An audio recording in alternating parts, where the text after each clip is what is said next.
சிவபெருமான்கிட்ட மட்டும் தெரியுமா, ஒரு தடவை வந்துட்டா இது ஒன்பே மாதிரி.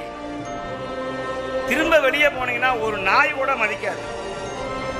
உங்களை யார் ருத்ராட்சம் போட சொல்லி கட்டாயப்படுத்தல. சிவன் ஆட்கொண்டாதான் அவன் வாசலை வந்து மிதிக்க முடியும், இங்க வந்து உட்கார முடியும்.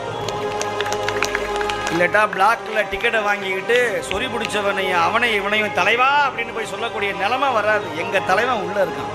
நமசிவாய வாழ்க, நாதன் தாழ் வாழ்க, இமைப்பொழுதும் எண்ணஞ்சில் நீங்காதான் தாழ்வாழ்க.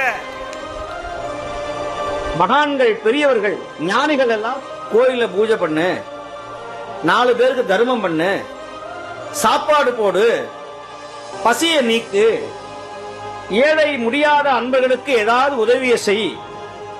அப்படி செஞ்சா உன் வாழ்க்கையில உன்னை அழிப்பதற்கு உன் விதியை தவிர விதியை கூட மாற்றக்கூடிய ஆற்றல் உனக்கே தருவ.